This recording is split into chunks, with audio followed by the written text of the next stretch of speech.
Olá, está no ar o TB Notícias número 2. Hoje, dia 11 de julho de 2021, esses são os destaques de hoje. Quentin Tarantino se despede do cinema. Pelo menos foi isso que ele disse em entrevista à Folha de São Paulo. Sonho Meu ganha sua primeira reprise a partir de amanhã no canal Viva. O SBT pede para os seus telespectadores apoiarem a lei do mandante. Antônio Bandeiras e o seu teatro, recém-inaugurado na Espanha. Globoplay lança episódio extra da série documental O Caso Evandro. Barack Obama, fã de MPB.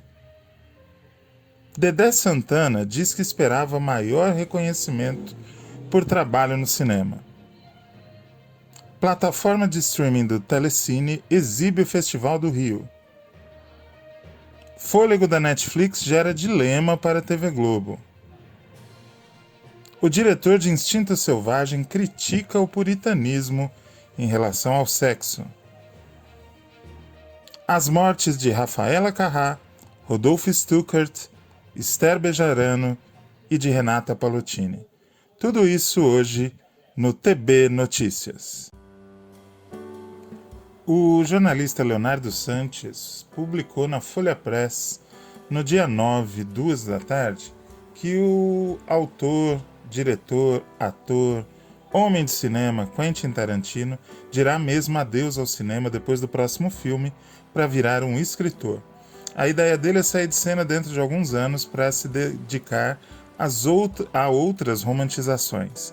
Ele acaba de publicar Era Uma Vez em Hollywood, uma romantização de um filme que ele já havia feito, e ele pretende continuar fazendo esse trabalho, quem sabe publicando também histórias originais e até mesmo uma peça de teatro. O Tarantino sempre concebeu os próprios roteiros, então a história dele com a escrita não é tão nova assim. Ele tem 2 Oscars de roteiro, nunca foi vencedor do Oscar como melhor diretor, muito menos como ator. Aí ele declarou o seguinte na matéria: "Isso é algo que eu gostaria muito de fazer, experimentar com os livros. Provavelmente as coisas mais violentas que eu já vi foram em livros, principalmente em romances de faroeste ou de terror. Quando o autor faz um bom trabalho descrevendo o que acontece, é tipo, puta merda. Quando você vê um filme, você se pergunta o tempo inteiro como aquelas coisas são feitas. Mas lendo um livro, seu cérebro faz todo o trabalho. É como o único lugar onde os efeitos especiais funcionam perfeitamente."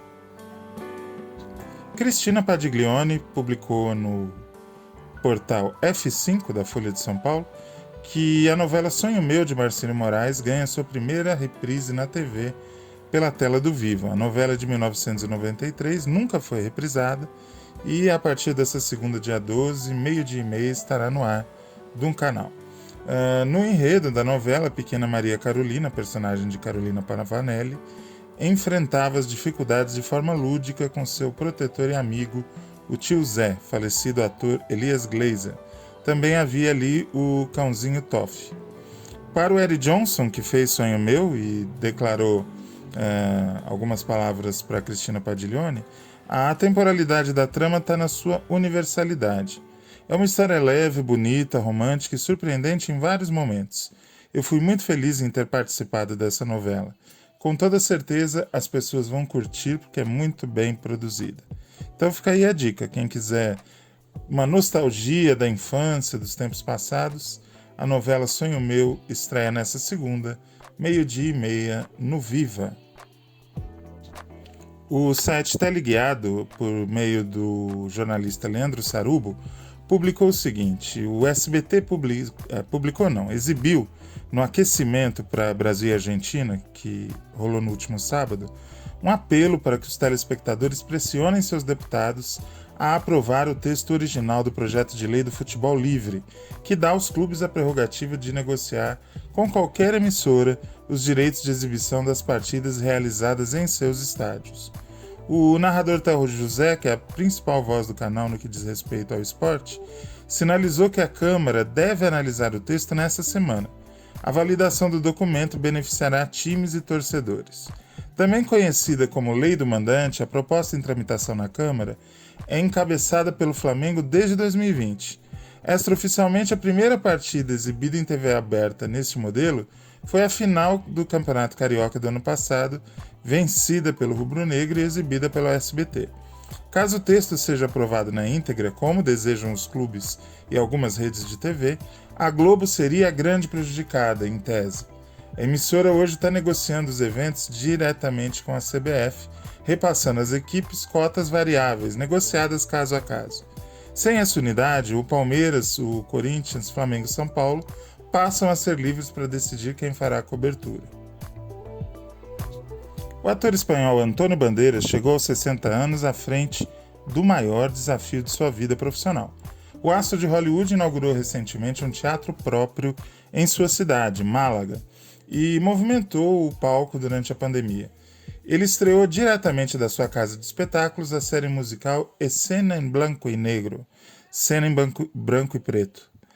O programa, criado pelo Bandeiras, a jornalista espanhola Maria Casado entrevista figuras da música do país. Os episódios começam e terminam com um monólogo do Bandeiras, em que ele reflete sobre as artes, sobre o panorama cultural e o protagonista daquele programa. Interpreta canções de seu próprio repertório e escolhe um tema de outro artista que marcou sua vida e carreira. Ele deu uma entrevista para a revista Quem e o ator disse com uma total exclusividade para Quem como é importante para ele ter um teatro próprio e conseguir levar a arte para o público do mundo inteiro. É o projeto mais importante da minha vida, digo sinceramente. Estou impressionado com tudo o que estamos fazendo. Eu aproveito muito mesmo, posso controlar todos os aspectos da equipe de trabalho que eu tenho. Eu aproveito muito, posso controlar todos os aspectos que envolvem o nosso trabalho e não tenho a intenção de fazer dinheiro com este projeto. Me permite só ter um objetivo, que é a busca pela excelência. Meu único objetivo é fazer as coisas bem feitas. Isso me faz me sentir muito bem, me satisfaz. Além do mais, esse é um projeto que vai crescer no futuro próximo, porque estamos no ramo da televisão e trabalhando em orquestras sinfônicas que iniciamos há pouco tempo. Também estamos com projetos de formação e educação. Antes dos meus 70 anos, eu devo ter isto feito por completo. Acredita o astro de Hollywood. Em meados de maio, a série original do Globoplay Caso Evandro ganha 3, 2, 1. Lançada em meados de maio, a série original Globoplay Caso Evandro ganhou um episódio extra nessa quinta-feira, dia 8. Batizado de Consequências, esse novo capítulo da história traz depoimentos exclusivos de importantes personagens da investigação, mostrando o impacto que a grande repercussão e engajamento público, a partir do lançamento da série, teve na vida dos envolvidos no caso. Um deles é o Oswaldo Marceneiro, um dos acusados, que foi torturado para assumir a responsabilidade pela morte do menino Evandro Caetano. Ele fala pela primeira vez desde que foi preso para esse episódio especial. A entrevista também ganha um episódio especial do podcast Projeto Humanos, grande sucesso produzido por Ivan Minanzuk, que chega ao Globoplay e também nas principais plataformas de áudio nessa mesma data. A notícia é do site Tela Viva. O Splash do UOL publicou no dia 10 que o ex-presidente dos Estados Unidos, Barack Obama, postou nas suas redes sociais a sua playlist de verão.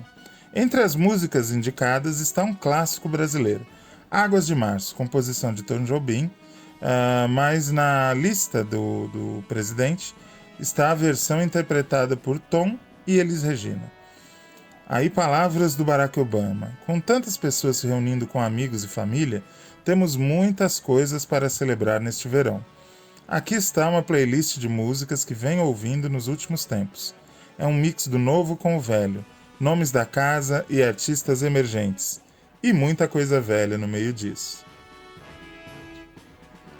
Aos 85 anos, o ator Dedé Santana descarta a possibilidade de se aposentar tão cedo. Nesse domingo, ele volta aos palcos com o espetáculo Palhaços, direção de Alexandre Borges. Em uma matéria publicada pelo UOL, no dia 9, Ele diz que, devido à extensa lista de trabalhos realizados ao longo da vida, ele lamenta os poucos convites para atuar no cinema. Esperava uma homenagem, um reconhecimento maior da área. Tudo começou com Dedé e Didi, antes de Os Trapalhões, na época em que o cinema brasileiro estava completamente desacreditado. Eu pensava que alguém iria me dar um prêmio de merecimento.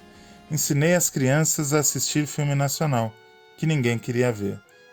Palavras de Dedé Santana. Notícia do site Meio e Mensagem. O Telecine e o Festival do Rio estão se unindo para viabilizar a primeira edição online com filmes inéditos. Entre os 17 e 31 de julho, o conteúdo do evento ganha o público por meio da plataforma de streaming do Telecine e Telecine Cult. A programação conta com 15 filmes de 9 países diferentes, incluindo vencedores do Oscar e do Globo de Ouro em 2021. Bela Vingança, Druk, Mais Uma Rodada e The Mauritanian. Fica a dica para você que é cinéfilo. Mais uma notícia da Cristina Padiglione para o site F5 da Folha de São Paulo. Ela diz o seguinte: a Globo segue cortando grandes salários fixos que oneravam a sua folha de pagamentos. Nomes de medalhões antes mantidos sob exclusividade, e isso não engloba apenas o elenco de estrelas do canal, mas criadores do naipe de Agnaldo Silva, Silvio de Abreu e do próprio Fausto Silva, que já se mostrava contrariado no ano passado com cortes solicitados pela cúpula da casa nos custos do seu Domingão. Mas os recentes anúncios de contratações e novas produções feitos pela Netflix têm provocado reavaliações da Globo, que volta a pisar no freio ao dispensar seus astros. Mais do que assegurar o aproveitamento desses profissionais, o grupo trabalha para evitar que talentos criados na sua vitrine sirvam à concorrência, como deve acontecer com Reinaldo Gianecchini, que deixou de ser exclusivo da emissora recentemente e já está nos planos do serviço de streaming mais famoso do mundo. Reportagem da agência Reuters, escrita pela jornalista Sarah White e repercutida pelo Splash do UOL, direto de Cannes, na França. O diretor de Instinto Selvagem, Paul Verhoeven, logo após apresentar sua sátira religiosa cheia de sexo, intitulada Benedetta, no Festival de Cannes, disse que está muito chocado pelo que chamou de atitudes cada vez mais puritanas em relação a sexo e nudez em filmes.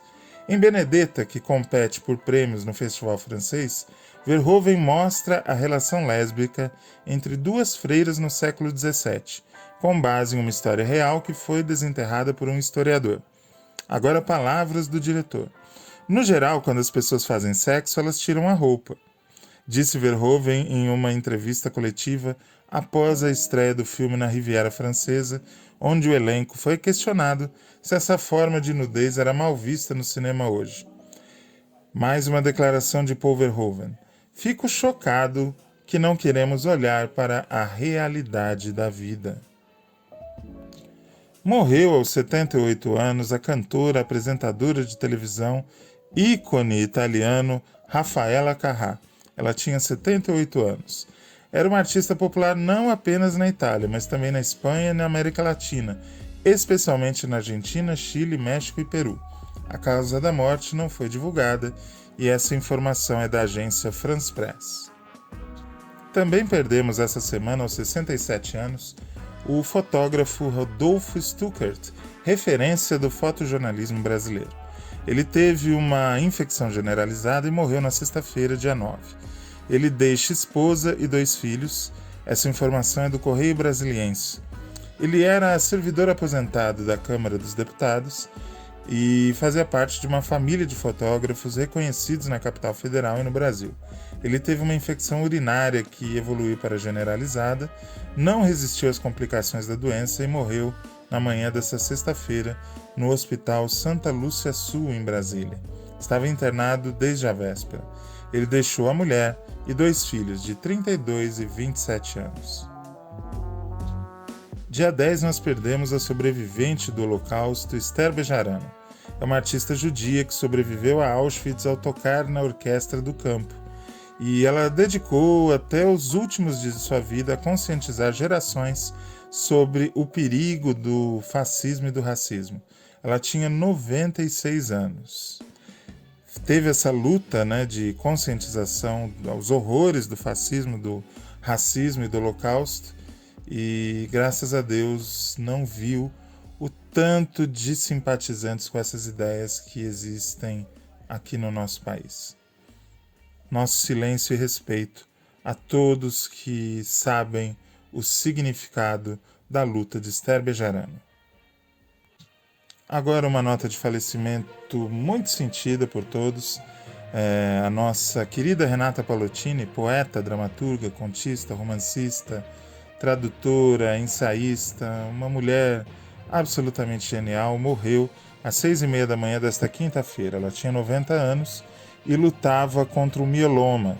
Estava internada desde a quinta-feira passada, primeiro no Hospital Santa Catarina, em São Paulo. Ela tem uma carreira vasta, escreveu e produziu trabalhos para teatro e televisão, entre os quais Vila Sésamo, Malu Mulher, Joana, entre muitos outros. A novela O Julgamento, da TV Tupi, muita experiência na televisão. Publicou livros de poesia, prosa, teatro, ensaios, uma mulher múltipla, né, de múltiplos talentos. A estreia dela na prosa foi com o livro de contos Mate a Cor da Vivez, em 1974. Uma década depois, ela publicou seu primeiro livro infantil, Tita, a Poeta. Ela era membro da Academia Paulista de Letras e autora de obras fundamentais para quem estuda dramaturgia, como O que é Dramaturgia, publicada pela coleção Primeiros Passos, da editora Brasiliense. Mais recentemente, ela publicou Chez Madame Magret, da editora Global, O País da Utopia, da editora Citec, Dramaturgia de Televisão e Dramaturgia, a Construção do Personagem, ambos pela editora Perspectiva.